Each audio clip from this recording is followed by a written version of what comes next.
Welcome to the Naked Earth podcast. Today we have an awesome guest, Serafina Luz. She's a dream therapist, educator, storyteller, and entrepreneur who's dedicated to making her life feel mystical and maintains her childlike wonder. And I really hope that you guys feel inspired and connected through this podcast. So, welcome, Serafina. I'm super glad to have you here. Thank And if you you. could take a moment to introduce yourself and share what's on your heart today. Yeah, hi everyone. I'm Serafina, and I'm stoked to be here. I just want to get the message of the magic of dreams and why we should work with our dreams and how they can help us, and whether that's professionally, personally, spiritually, all the things. Um, just excited to get this out here. I've been doing this now for I don't even know my whole life, but professionally for probably about 5 years, and we'll get into it. Yeah, let's just get into what you want to talk about, and you'll get to learn more about me as we go. Sounds perfect. That's the way we roll. So yeah, let's start with your dream work. I mean, how did you find that? How does one even like say, I'm gonna be a dream therapist? It's out there and it's amazing and I love it. And like how did it find you?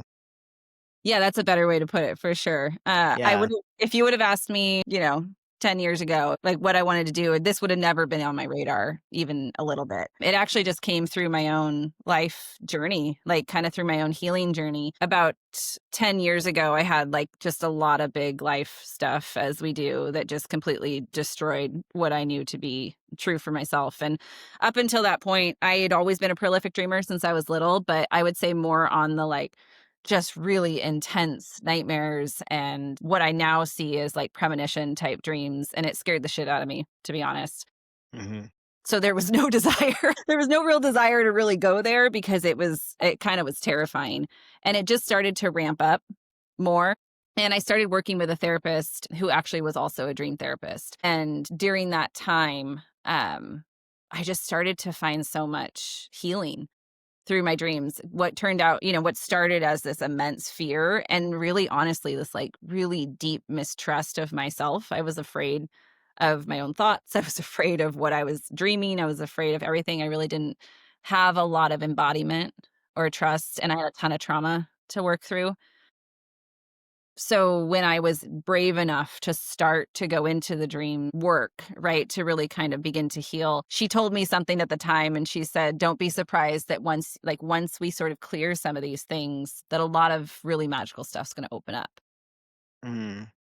There's so many stories I could tell, but during that process as I was healing, my dreams started to shift. And I went from having nightmares to having these really just incredible mystical experiences in my dreams that ultimately we can talk more about it if you want, but like ultimately it really led me to this really deep trust in myself, in how protected and guided I am in other realms and in Yeah. this one. And honestly, I was told that this is what I'm supposed to do. I started to have ancestors come through that had ceremony with me to ask me if I was ready to do this. I had, I would ask my dreams, and I had this one dream in particular. I was like, am I supposed to be a dream worker?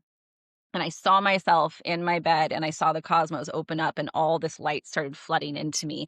And a voice just said, "You will do dream work."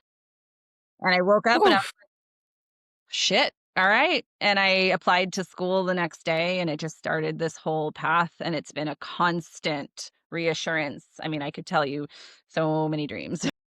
Yeah. Constant, like when I start to doubt myself, it's like, no, this is what you're supposed to do. So I believe it runs in my bloodline. I think it's just it's a calling, not necessarily a career choice in that way. Yeah. Wow. I'm really inspired and I'm curious because I had dreams, prolific dreams since I was a kid too. And like to the point where some of them would actually come true in reality, maybe even years later. Yeah. But I also kind of have been in this space of like, I've been afraid of some of the dreams and like afraid to go in because of, some of the scary shit that comes through. And it's like, you know what? Like, I just want some sleep, man. Like, I just want to rest. So, like, how did you start to, what was the biggest thing that helped you move through the fear? It wasn't any one thing, and honestly, it took a long time. I think this is kind of the misconception of I don't know if that's the right word, but just like with working with nightmares, with working with dreams, with working with fearful symbols, imagery, all these things, right? In my own personal experience and my own relationship to that, I had to work through a lot of trauma from religion too. I was raised heavily Catholic, so I was really scared of a lot of the stuff that I was seeing because I didn't understand it, obviously. For sure. I was also very, very much in a nervous system state of fight or flight, most of my Mm, life. So I wasn't embodied.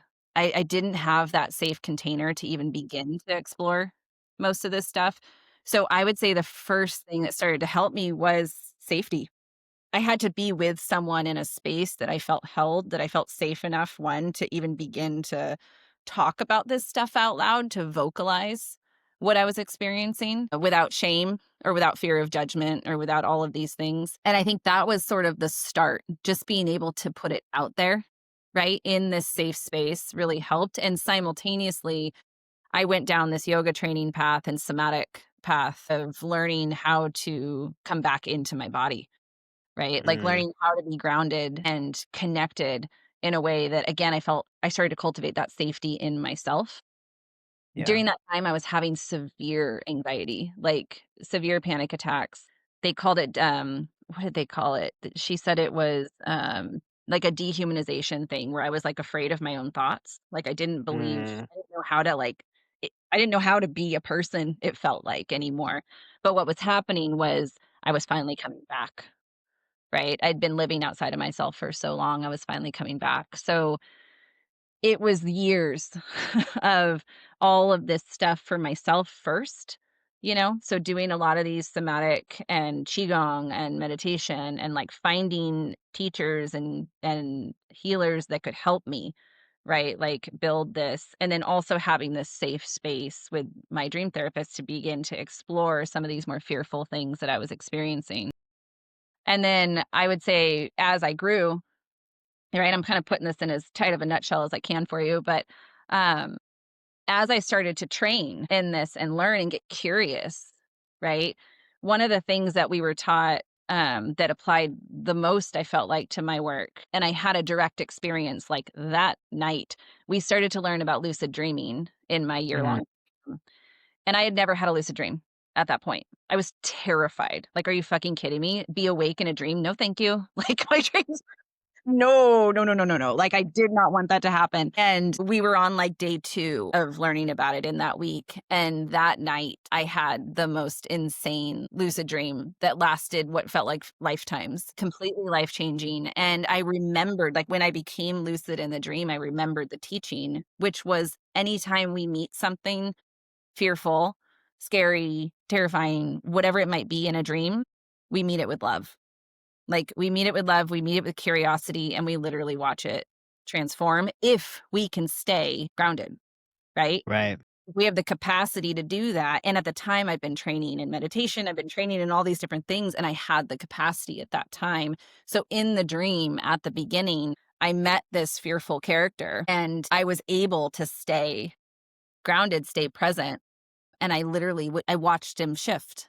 And then I kept watching the character shift, and then the dream, I mean, it would be the whole podcast if I told you that dream, but that dream in particular, I woke up bawling, and for the next 6 months probably, and honestly still, I think about that dream almost every day because I had this experience where I was shown and I felt what it meant to be a soul. Like, I Mm, felt that I could never die, that I was totally taken care of, fully loved, and it took this whole experience in this dream to get to that point at the end, and I was just sobbing, and that is one of the things with lucid dreaming too, when you get too emotional, you'll get pulled out, and I got pulled out, and I woke up and I was like, "My life's never gonna be the same after this." mm, So, roundabout, kinda coming back to your question, I think safety is the first thing, and curiosity and love, really, and it kind of has shifted my whole viewpoint on not only what we experience in the dream realm or within these other realms, but what we experience in this realm, right? In this world, yeah. like whatever it is, however terrifying, I don't believe that anything can not be transformed by love. But we have to do that work to be able to meet that, right? Rather than running the Right. so That's very well said. I think that's beyond dream work. Yeah. It's like, because the dreams and these shadows and these fearful things, it's like they're reflections of ourselves, or reflections, at least I believe they're reflections Yeah. of myself, and they're reflections of, things I may be avoiding, like, because when avoidance, it starts as a whisper and then a shout, and then it gets louder and louder. But the love and shining the light and, like, being willing to look into those dark places is the only way through, in dreams and without. Absolutely. It's just like, and I don't think it hasn't mattered what I've studied, like what avenue, whether it be, yoga philosophy, like somatic attachment repair, like whatever the depth psychology, whatever you want to call it, it's all the same thing from what I've seen. And it's like, it's like it's these parts of ourselves. And I believe it's parts of our ancestral trauma, right? These I think that entities or whatever you wanna call it, energy, however that's showing up in a dream, or as an illness or as anything, right? Pain, anything like that. I genuinely, based on what I've experienced in my own dreams and my own physical life, I do believe that. I think it's these things that have just gotten out of hand that we've Mhm. avoided for too long, and they're desperate for love, like, absolutely Yeah. That makes me kinda wanna loop back around to where you were sharing about, growing up very Catholic. So I'm curious, in your journey, what was kind of the pathway? 'Cause I imagine that as you're kind of exploring and going through these realms in your dream world, that I'm sure you were also kind of in the external world, maybe shifting, like, what's your perspective on that, and your relationship to Catholicism now? Oh, it's so fascinating to me, to be honest. I mean, I went to Catholic school.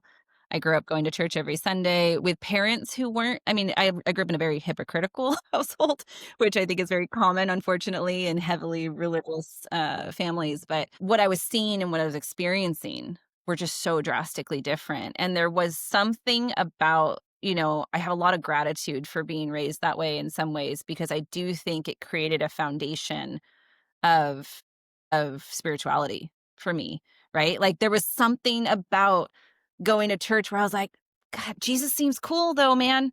He seems cool. Yeah. I don't think they're judging me the way that you're telling me they are." Oh, and Yeah.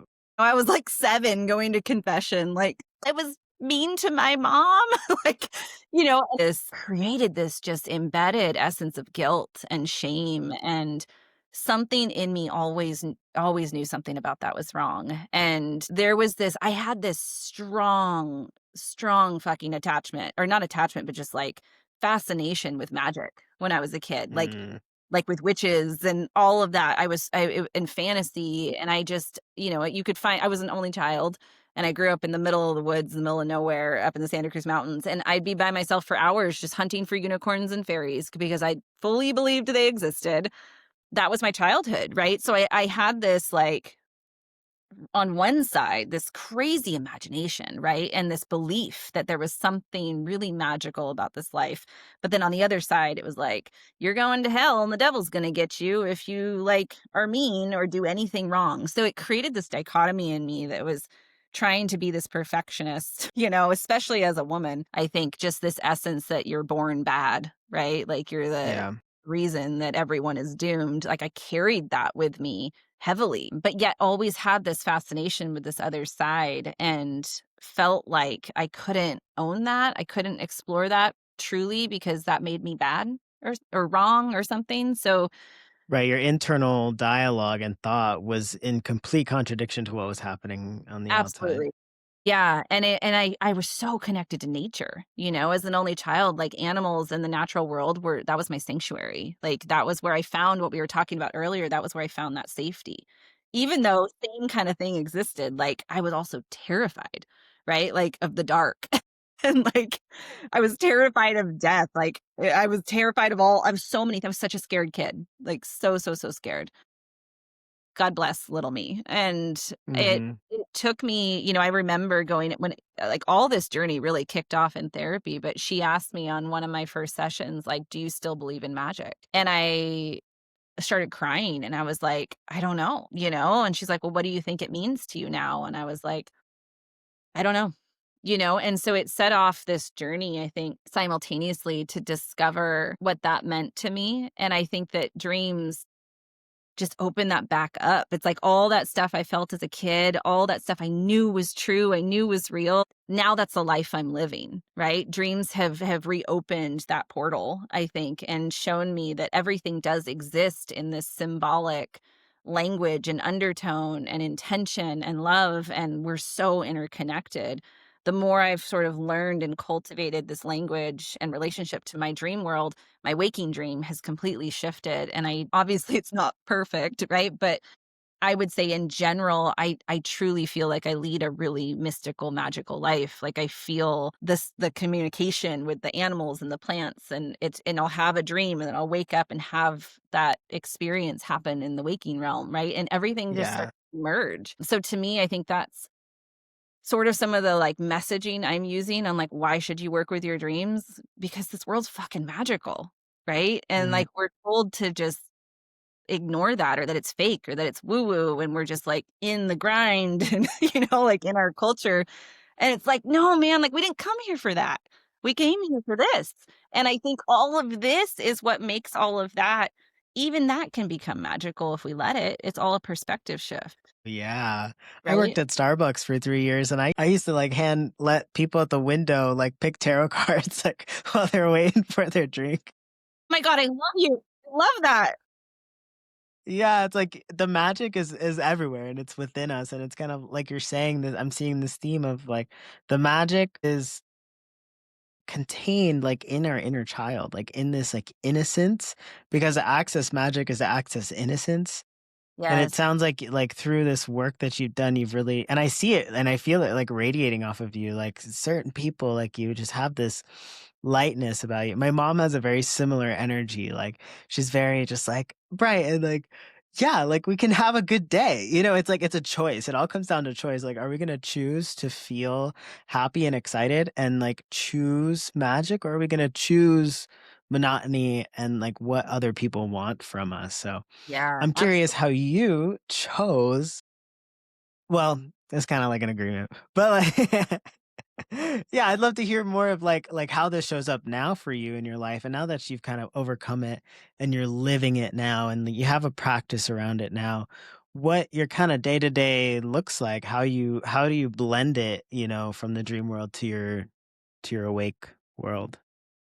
Gosh, it's always different. I think that's what's so fun about it. I think for me, it's a lot more slowing down. Like, I used to live a life, like, just crammed, with everything I possibly could do to distract, to just stay busy, right? Because I felt like that was what I was supposed to do. And I found now that to truly be in it, I have to have my space, right? Like, I have to have the space to connect.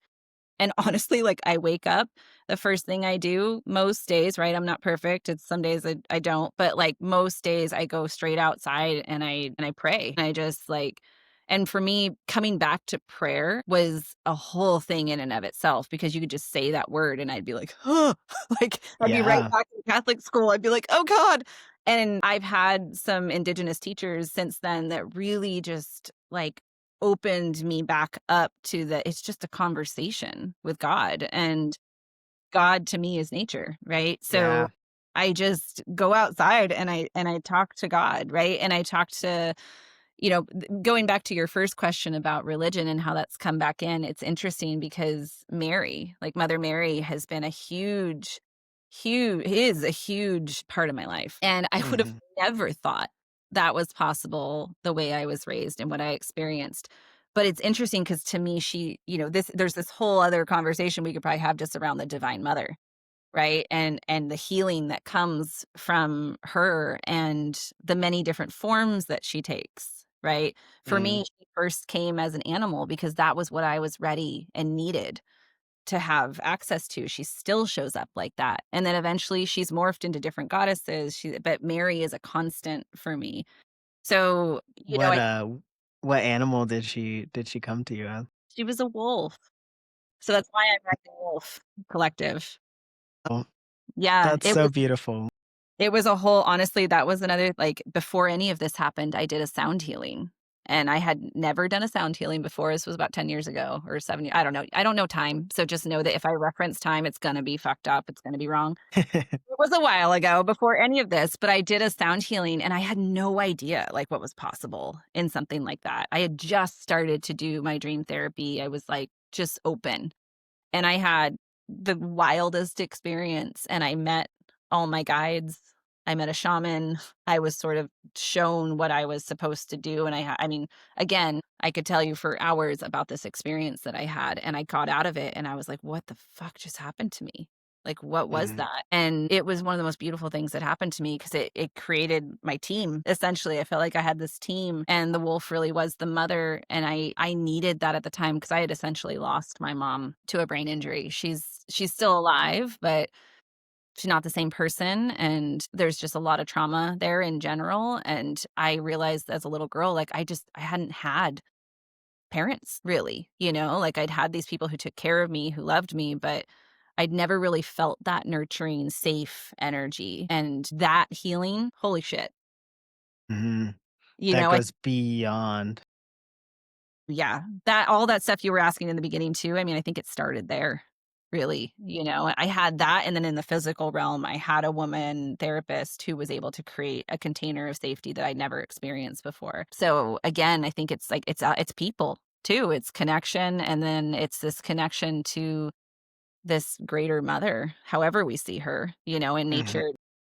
I mean, there's so many different words you could use, but I genuinely feel like nature is it. Yeah.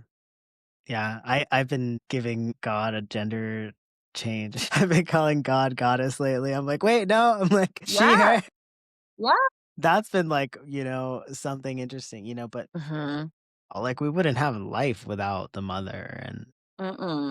yeah, I love that you're sharing about this and how she came to you as a wolf, and so when she came to you as a wolf, this was kind of when you were in the therapy and starting to, like, go through kinda still in the depths, and but that experience sounds like it really made an impact on you, and to the point Absolutely. where you've named your brand Rising Wolf. Yeah, Rising Wolf. Rising Wolf, yeah, okay, that's what I thought. Yeah, Yeah, no, totally. That was what sparked that whole thing, and it, like, started in that sound healing, and, I mean, I don't know if you wanna get into that, but just how that creates a business path, like, I mean, I haven't made a single decision around my business since that experience that hasn't been from a dream, or been from a mystical experience like that that's guided me on a path. yeah, yeah, tell me about it. Yeah, that was around the time I went and did my yoga teacher training. I was just saying yes to anything that came in my path that felt like it was the direction I was supposed to go with no intention, right? I'd had my own marketing agency since 2017, so this was around I think this was around, like, 2019. And I was like, "I don't wanna be a yoga teacher. No, I just wanna explore. I just wanna learn. I don't care about what this looks like." And I signed up and had this sound healing experience and was just like I literally was in it and I was just like, what is happening?" Right? Like, it was just like everything had exploded and I was like my consciousness was just like, "Holy shit." Like, so much felt possible. I was questioning everything. I was reading at the time, I remember reading have you read The Untethered Soul by Michael Singer? Can't believe I have not read that yet. It's come into my life so many times over the last few years, I think I get to add it to my Audible list. It was like that I would say that book and then Women Who Run with the Wolves by Clarissa Estes. Those 2 books I feel like were the most life-changing books for me, and I read them both kind of around the same time. And while I was finishing my training, I kinda just stayed. Like, I stayed in a year-long meditation training, I stayed in a 3-year somatic training. I just kinda kept I couldn't stop learning. It was just and luckily I was in a place where I had the capacity to do that, right? Like time-wise, financially, all that. Somewhere along the line, I had kinda just had a waking dream vision. It was like I don't know if you've experienced that, but it's like all Oh, of a yeah. sudden see it, and I'm sure you Yeah. do with your creation, right? I was Yes. I was, like, walking downtown this local town one day, and I was like and I saw, like, my business card, I saw my website, I saw me handing it out, I saw me doing these things, and I was like, "Oh, okay." Like, Rising Wolf. So I just, like, created it. I was like, all right, I bought the URL, I got the Instagram, and I was like, but I didn't want to teach yoga. Like, what? And so I just kind of like, I was watching my dreams at the time, and they were guiding me step by step. So they weren't necessarily always showing me, this is like the end. I still don't fucking know. Right. Like I still don't know Yeah. where this is going. But I'm right there with you. I'm like, it's so weird. I feel like you're like explaining the last 10 years of my life. Like, I was sitting in a meditation one day and I was with my friend. I'm like, it just popped in and it was like naked earth. And I was like, what the fuck does that mean? So, yeah, I'm right here with you. did it. So, yeah, so you got the domain name. You're like following it. These dreams are kind of like leaving these like breadcrumbs in a way, it sounds like. It was all yeah, I think the only other podcast I've ever done, I think that was what I said. I was like, "I'm just following the breadcrumbs," because it was like during that time, I was like, "All right, universe, like, what am I supposed to do?" And I just kept following. I started teaching yoga, said I wasn't gonna do that, and then I did. It's just been so interesting since because, I had this other business that was really successful. It was called Vagabond Marketing, and it happened the same way. I just wasn't as aware at the time, right? And I kind of went through this phase. I don't know about you, but like and maybe it's the Catholic upbringing, but I think it's just a human thing, but I have such a propensity to be like so black and white. Like it's this or that. Like, I'm either a marketing expert with this agency or I'm a yoga teacher and all these other things, right? And so I struggled for years. Like, okay, I feel this call towards the dream work, towards all these things. And I would say I'm proud of myself though for this rendition of starting a business. I couldn't just go all in and be like, I'm a dream worker. Like I couldn't have done that. I needed training. I needed to kind of understand what that even meant.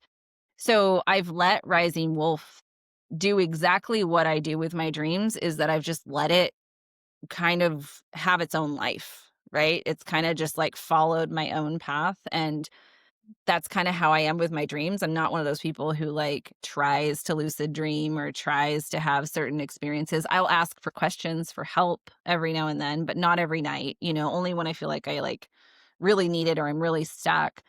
And I just feel like my dreams have never let me down, they Yeah. show us what we need when we need it, when we're ready. And it literally is like the Cheshire Cat, right? Like you just have to learn the language and the riddles and the symbols and all of that. So yeah, Rising Wolf has really just pretty much every year evolved. And if you'd asked like old marketing agency me, like if that was okay, I would have been like, no, everything needs to be perfect and you have to have a plan and you have to have a 5-year plan and you have to have this. And it's been a huge mindfuck for me with, having been a marketing executive for over 20 years and now trying to guide people in this new way that is completely opposite. Now I'm like, I have no idea where your fucking business is gonna go. I don't know where mine's gonna go. All I know is that it's important to follow the authentic flow, the creative life force of it, and honor that every step of the way because it's gonna mirror whoever we are at that time, right? And whatever we're ready for at that time. We may have an idea, but I also like have really shifted my relationship to goals. I used to be such a goal setter, and now I'm like, that feels so limiting. I don't Mm, know what the universe has in store for me, you know? yeah. Every time I've tried to push down a path and plan all this stuff, it's very rare that is like, I might get it and then I'm like, yeah, that's not really what I need or what I want. Mm, But I feel like this method of working and existing as a entrepreneur has been so much it's been really challenging because I don't think it aligns with our culture and the way we are taught to do things. So it's been very alienating in a lot of ways and very like it's challenged me a lot. But now I have enough wisdom to look back on the years that I've had so far to see that everything has happened when it's supposed to. mhm. And it's leaving so much space for where I want to go. I have had dreams this whole time, kinda like when I told you in the beginning, like, you will do dream work. I've woke up and had a vision for a school, and I've had the whole outline for the whole thing, and I've woken up and written it all down. I've seen my books on bestseller lists. I've seen like, I've seen myself giving speeches on global stages. I've seen myself doing these things, and there's a Toltec saying that, like, "First you dream it, then it can happen." So I Mm, know they're all timelines that can exist for me, right? It's just a matter of when and what I'm ready for. So I try to follow whatever feels the loudest with my dreams, so that yes, yeah. That's a huge part of, like, I wake up, I write my dreams down, and if I have the capacity, I just sit with it. Like, I sit with it and I try to just take one thing that feels like what it wants me to, like, focus on. I might pull cards to kinda work the dream a little bit, but I try to also remember that, like, it's not like I'm gonna have a dream and then that's it. It's gonna keep coming in different forms until I get it. Yeah. What they do, right? That's what, you know, especially recurring dream themes, like, I would call some of these recurring dreams, and it's because it's important, but it's showing Mhm. up in different ways so that we're getting different perspectives, right? So that we can finally find something that we're like, "Oh, okay, that's it. That's my next step." Right? So, it's interesting, all this stuff has been coming for years now around this idea of really building curriculum to empower people to do this work. Everything we've talked about, from creating the safe container to moving into that curiosity to living a magical life, you know, and your inner and outer worlds. A couple weeks ago, it just fucking came out. Like, I got up and I wrote the whole program out, and it took me Wow.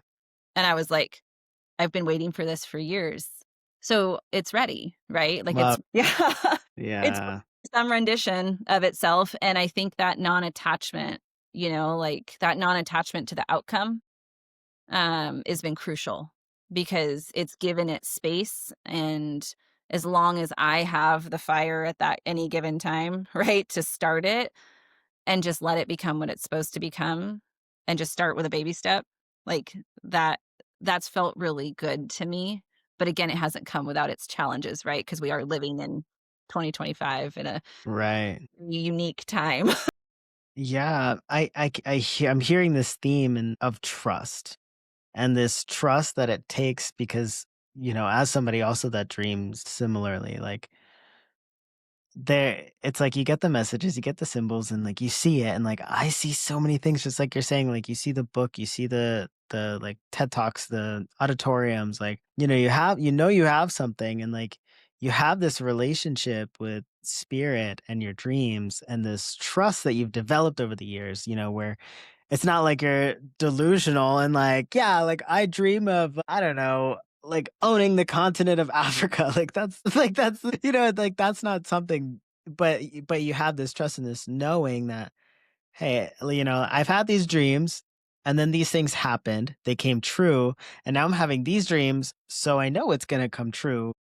And in that kind of conflict that I'm hearing you have with, like, the outside world now, and like these dreams that you're having now, and how does that show up for you? And I'd love to hear more too of like how your business helps. I believe you told me earlier how you help people find their brands or find their business through their dreams. Like, I'd love to hear about that and how that does show up for you in 2025. Yeah, you know, I think trust is, like, the biggest theme for me, like, throughout this all this work because, like I kind of mentioned, I think growing up the way that I did, there was such a lack of trust. There was a lack of trust in myself, there was a lack of trust that I was taken care of, you know, like, in this realm or beyond. There was just so much fear because of that, and I think, you know, it's something I'll probably always on some level, it's part of my contract in this life is to work through these things, and I get that, right? But I think that, you know, when we work with our dreams, it's kind of to your point, or when we see a sign or when we see these things, it's like, that's awesome. Then what? Like, how do you actually make that into something that creates change in your life? And this is where, for myself, and when I work with clients or when I teach, it's there has to be some form of action taken. We have to do something, but I think we have a propensity to take it so large, right? So, like, we'll have a dream and it'll be kind of reconfirming that, like, we're taken care of and we're supported, and we'll be like, "Well, I just need to trust that I'm supported," right? And you're like, "Well, yeah, but that's gonna take a bit, right? That might take the rest of our life, so what can we do to honor that connection every day?" And to me, that's like the going outside every morning and then just, like, even if I'm not doing anything, just, like, being present, right? And, like, letting nature see me, like, connecting in this way, you know, to the natural world. That's a small thing I can do that if I do it consistently over time, it's gonna create a shift in what I believe. Hmm. And I think the same thing is true with business, right? With marketing and all these things, you know, depending on what you're doing, I think it starts the same way as the dream world. Like, you have to create this container, right? This foundation, this safety, and take the appropriate necessary next steps to get to where you think you want to go, but while staying open to that things may shift completely, but that it's all for your highest and best good, right? After I worked in action sports and consumer goods for so long and saw all these big companies just struggle with the same things. And everything just went back to like, why are we here? Like, Mm. what are we doing? What's the purpose of what we do and why we do this? And there was so much lack in that understanding on a larger scale. And there was such a lack of foundation, right? You think about a house like built with a shitty foundation, eventually some shit's going to happen to it, right? So, what I kind of created to help clients build their businesses, whatever that looks like, I think one, it's like been shifting language a little bit, right? Like I still kind of market it that I'm helping you with your business, but essentially this is just expression.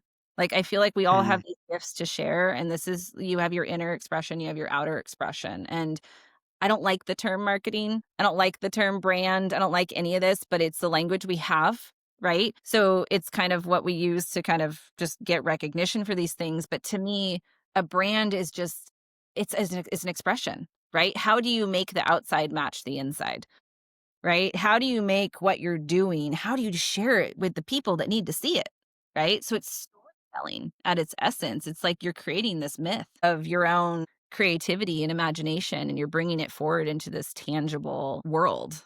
Right? So why wouldn't we use our dreams to kind of help guide this? Right? So what again, this was kind of it just became this. I didn't no plan on like creating this method, but through working with many different individual clients who, anywhere from therapists to retail store owners to small brands, all these different things. If in a perfect scenario, right, they would come to me and I'd kind of walk them through this whole experience, and then they would incubate a dream. So they would ask their dreams to show them like, why are they here right now? What is being asked of me in this business? What is it that I really want? We would just and then we would work that dream. If they were someone that didn't remember their dreams, we can build dreams. So we work with the dream weaving process is working with the tarot. So setting an intention and then creating a dream essentially out of the cards has nothing to do with the archetypal meaning of the cards. It's all how they see the imagery. So Mm. that's kind of my embodied dream weaving process is doing that. So they kind of do one of the two. And then from there we get into the really deep somatic guided meditation. So I guide them into just like safety first, connection to the natural world, all these things. And then it sort of evolves into how did this come to be? What's been a challenge if you've had your business? Like where do you feel it in your body? Right? Like what's been really hard? What scares you about this? And then what's been like amazing? What's been really good? Yeah. Right? Like, and where do you feel that in your body? And then from there, like, if anything was possible, anything, what would you want this to feel like? Right? To feel like, not necessarily to look like, right? But like, how do you want to feel as you do this? So I think the somatics like really play into all this work, right? Mm. That's where I feel like the embodied piece is so important because the body is a dream, right? So it's going to speak in all these things too. Love that. And to watch people come out of that and then share that experience and then sit with it. I make them sit with it for like a week. And then we come back and we do a creative exercise. So they do this like we use Pinterest and they use this whole experience to just sort of I cue them and I'm kind of guiding them in a meditation as they're pinning things. And I cue different things, right? Because I'm kind of intentionally looking for stuff. And then after about an hour, sometimes two, depending on the person, we have a dream to look at for their Mm. business. So I have them guide me through it first, and then I look at it as my dream. And I find the themes and I find the patterns and the different things. And eventually, what comes out of that are the colors, the typography, the icon, right? The logo, if you will. And we talk through every single thing and its meaning and why it came up, right? And it's Mm. such an emotional process I because bet. I genuinely what I've seen the most through this process is we are so afraid to be successful and we are so afraid to be seen, but it's what we want more than anything in the world. So, and I think that when we build a business, we are asking to be seen, right? And to be authentic. How scary. right? Because what if People want authenticity. People people want the authentic people don't want the gimmicky, kinda stuff anymore, but I love absolutely. that your approach to this, and it's so beautiful, honestly, hearing how you're, like, pulling this, like, seed from people. What is this, like, and coming back to, like, the why and coming back to the who, because, like, people don't just build brands for the hell of it. Brand, like you're saying, it's a world building, you're creating a community, you're creating a service, you're creating change in the world. Like, I say this all the time, but, like, entrepreneurs can make more change in the world than politicians can. And it's Absolutely. like, when we can get clear on that brand and get clear on, like, why, what is it that you actually wanna do? I love that you're doing this and then weaving in the dreams with it because, yeah, when you're building something from you, naturally, that sacred Yeah. essence inside of you is gonna come out. Absolutely. And I think it's so interesting too. I think we just going back even to what I kind of said about like I personally have this propensity for like black and white thinking, right? We're so polarized as a culture, society, whatever the overculture, right? Whatever you want to call it, but it's everything exists in between.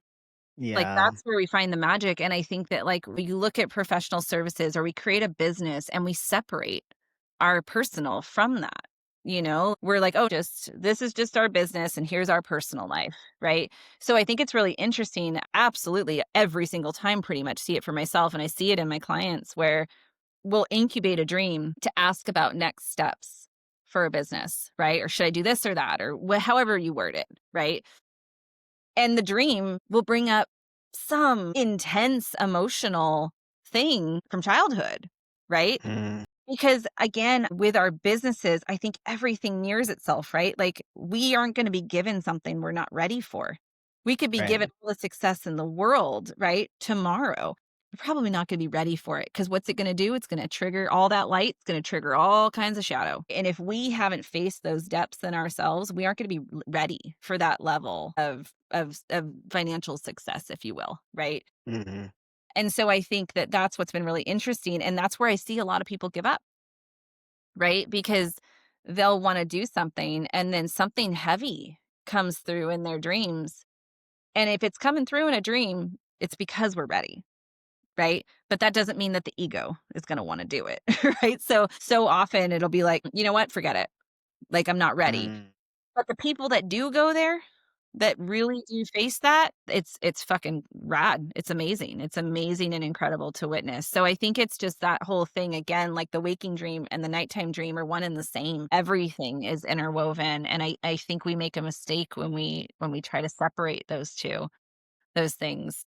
mm, That's where we dehumanize ourselves in this world, you know? So we can't have one without the other. It all needs to be considered. So to me, this work on a professional level is still soul work, right? If anything, it's even deeper soul work because I think when you go out into the world with what you're offering from this confident empowered place, right? Because that's a lot of dream work is empowerment, right? So when you create something that you know came from the depths of like I didn't do it, you know, I may have helped just sort of point out some things that maybe people don't see, but it came from them.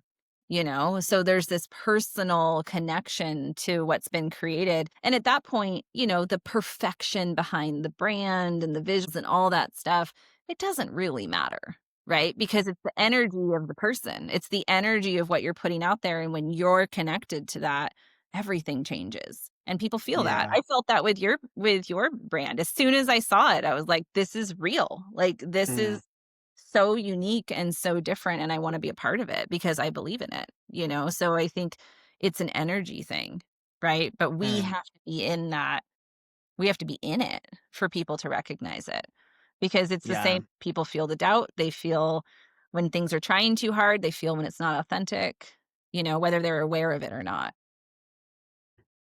Yeah, thank you. I do live it. Like, since I was a little kid, I've just had these dreams and this purpose to, like, do what I'm doing, and it has changed 5, 6, 7, 8, 9, 10 times, over the last, about, honestly, like, 14 years. I started selling when I was maybe, selling my art and getting into this when I was 14 years old. Wow. I'm 28 now. So it's like I'm like young, but like I don't feel like I'm just starting. This feels like, if I was, in my 30s, 40s. But Yeah. yeah, I'm curious. I'd love to hear from you. So Serafina, she has a Jaguar ring and a liberation pendant. I'm curious what your experience has been with that, especially like in your dreams too, and like with my intention of like making these pieces and wanting to spread them out into the world to create and bring people together through shared symbolism. And dreams are all about the symbolism. It's like water to one person may mean one thing to the other. A jaguar may mean one thing to another. So I'm curious how that showed up for you in your life and how maybe it's helped you in your practices and in your dreams and in life. I love this ring, first of all. It's my favorite, and I have a lot of rings. Yeah, I don't know. I mean, jewelry for me, adornment has always been just such a huge part of my life, because again, it's this expression. It's like a way to bring all of this magic I feel on the inside onto the outside, right? So it's never felt like something I've done for others. It's always been for me, right? And it could create a little bit of a challenge because every time I see like a really intense sign or really something really cool, which is all the time, I'm like, oh, I gotta put that out there. And then I'll fucking find it, right? I'll like some piece of jewelry. And then I'm just like, oh my God, I can't keep buying all this jewelry. But then also the money makes itself available and it works Mm. out. So to me, it's many things. I do feel genuinely like, your jewelry, especially their talismans, right? Like it is this like literally heavy reminder. This is a solid ring, y'all. It feels very grounding. It's this like grounding reminder that for me, that I'm protected, right? Even in like kind of the shadowiest bits of my life and the work that I do, because the work I do is really heavy.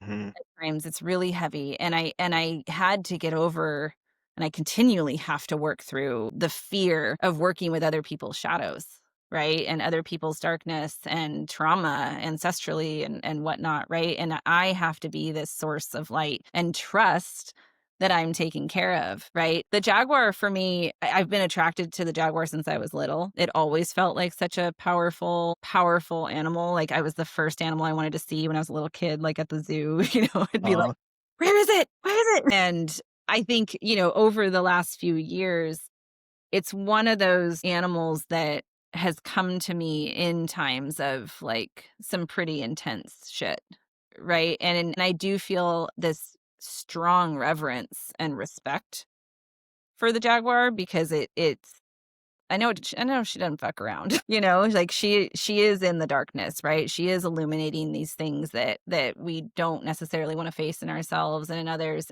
I feel like her and the owl are my two biggest guides in this work, right? Like bringing light into the darkness, learning to see through it and befriend it. So for me, this ring has felt like a reminder of my own strength in that because I would have never understood that when people said it all the time, like before getting into this work, that like you gotta be solid in your own stuff to do this kind of thing. And it isn't just this like love and light. We go and just, oh, woo woo, dreams. This is fun. And anybody can that's do the yoga teacher. that. And I'm like, it's fucking hard. And I have so many days where I cry my face off and I doubt myself and I'm like, I don't want to do this because it's tough, and it can be scary and it can be all those things. And I think if that reverence and that humility isn't there, then you got a problem, right? Like I do feel like it's what keeps me grounded in this work is my humility in it, right? You don't doubt unless you have that compassion and that empathy and that care for what you do. Mm, I that's a I good point. I feel that, so I have to remind myself of that all the time. So this ring in particular, I think I got it right before it came in, right before I went to my training with Clarissa Estes, and I was like, "Oh, this is like perfect timing." Like, so I wore it there. And I mean, being in a space where you're around so much of that energy, right? And she was doing heavy, heavy work, ancestral work with us Mm, around releasing like the things that we were going to let our ancestors finally put down, right? And then summoning and calling in their gifts also, like bringing that forth again. And so the jaguar for me during that just felt like this literal solid reminder that, like, God, I'm so fucking protected. You Mm, know, like, I have so much protection, and I have that strength in myself as well. And I have, I have heritage in Mexico, so a lot of my visions and dreams with jaguar have been through ancestral stuff from there. mm, And there's a lot of darkness and heaviness in that past that I've seen in dreams and visions, and the jaguar feels very relevant to that land too, and mhm. that energy. So it feels also like this connection to my ancestors there as well. So yeah, That's lots of things. beautiful. I love it. Thank Wow, you. thank you. Yeah, thanks for sharing that story with me. That really warms my heart, and like that it really is feels just in alignment with what I'm wanting to create. And like how it's like when I made this ring and designed it, I was here in Monteverde where there are jaguars. Like they're out here. Maybe not like right here, where like Oh, our house is. behind your shoulder. Yeah, just like, oh hello. They're out here and I this presence and it was like we wanna be more integrated into society. That was the message when I was like closing my eyes and connecting with the energy of the jaguar up here. It was like each piece that I made was in this meditative state. Like I didn't make all four of them at once. Like I made each one and like it was like a ceremony, like a week or 2 weeks of like creating these pieces. And the jaguar was just super clear on like we are like the ancestral spirit realm protectors. Like we Mm, are here. We want to help people that are out here doing the work. Like there's more and more and more people like you remembering their gifts and remembering it's like the ancestors didn't just give us trauma. The ancestors also gave us gifts. And, yeah, so I feel really grateful that it's aligned with you and that this is supporting you in your mission and your work that you're doing. I feel like it's really important even if people 2025 may not be like fully gung ho on board yet, like in hindsight, maybe who knows, 10 years from now, people may be looking towards you as a leader because you're doing it when nobody, not nobody, but when it's not common. Now 10 years ago, yoga was like the thing. It was like, oh, you do yoga? What is that? What are you doing? And, now we're here. 10 years ago, I also did a yoga teacher training and I was like, I don't want to teach yoga. I just want to like be in this and it completely changed my life. yeah. So I totally get it. And I'm curious as we come to the end of this podcast, if you have any practices or a little nugget of wisdom you could share with people that may be listening that may be feeling fearful of their dreams or maybe have never connected to their dreams. What do you think something that they could do today to help them connect and rebuild that bridge to their internal? Whatever you just said just like made me tear up because I feel like it's so I don't there's a book called the Toltec Prophecies.